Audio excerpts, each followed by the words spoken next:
Hi, welcome to another episode of Shaji's Vlogs. Today we are going to make a garlic paste.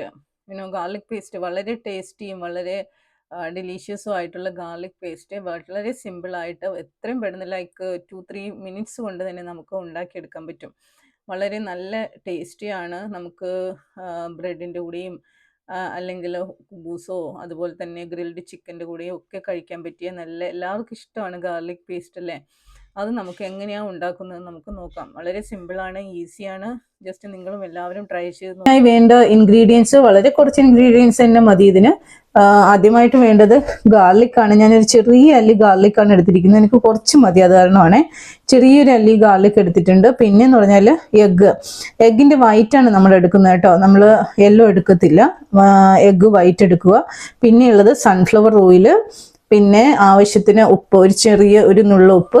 പിന്നെന്ന് പറഞ്ഞാൽ sugar ഒരു അത്യാവശ്യം ഒരു നുള്ളു ഇട്ടാൽ മതി കേട്ടോ, വേണമെന്നില്ല, വേണമെങ്കിൽ മാത്രം ഇട്ടാലും മതി, ഓപ്ഷണലാണ്. പിന്നെ ഉള്ളത് നമ്മുടെ വിനിഗർ, വൈറ്റ് വിനിഗറോ അല്ലെങ്കിൽ ആപ്പിൾ സെദാർ വിനിഗറോ ഏത് വേണമെങ്കിലും നിങ്ങൾക്ക് എടുക്കാം കേട്ടോ. ഇനി ഇതെല്ലാം കൂടി നമ്മൾ എഗ്ഗ് വൈറ്റും ഗാർലിക്കും ഒന്ന് മിക്സിയിലിട്ട് ഒന്ന് ബ്ലെൻഡ് ചെയ്തെടുക്കാം. അതുപോലെ തന്നെ നമ്മളിപ്പോൾ എഗ്ഗ് യൂസ് ചെയ്യാത്തവരാണെങ്കിൽ നമുക്ക് മിൽക്ക് യൂസ് ചെയ്യാം കേട്ടോ. എഗ്ഗിന് പകരം നമുക്ക് മിൽക്ക് യൂസ് ചെയ്യാം. നല്ല കൺസിസ്റ്റൻസിയിൽ നമുക്ക് കിട്ടും, എഗ്ഗ് ആണെങ്കിലും പാലാണെങ്കിലും കേട്ടോ. ഓക്കെ, നമുക്ക് എങ്ങനെയാണ് ചെയ്യുന്നതെന്ന് നോക്കാം. മുട്ടയുടെ വൈറ്റും ഗാർലിക്കും ഇച്ചിരി പിഞ്ച് ഓഫ് ഉപ്പും പിന്നെ അതുപോലെ തന്നെ ഷുഗർ വേണമെങ്കിൽ ഇട്ടാൽ മതി, ഒരു നുള്ള ഷുഗറും പിന്നെ ഒരു 1/4 ടീസ്പൂൺ വിനാഗിരി, അത് ഇച്ചിരി ഇട്ടാൽ മതി, ഇച്ചിരി ഒഴിച്ചാൽ മതി കേട്ടോ. പിന്നെ വിനാഗിരി ഒഴിച്ചിട്ട് അധികം നേരം നമ്മൾ വെച്ചിരിക്കാനും പാടില്ല, പെട്ടെന്ന് തന്നെ മിക്സിയിൽ അടിച്ചെടുക്കണം.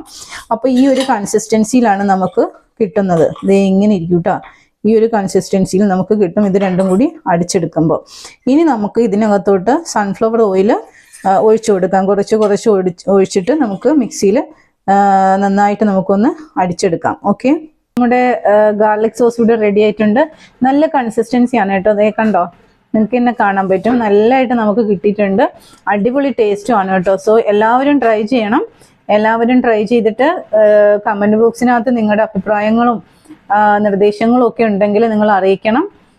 Stay tuned with me. If like my video if you like it, and also subscribe my channel as well, so that you can get to the next uploading videos as well. Okay, thank you so much for watching my video. Thank you once again. Bye.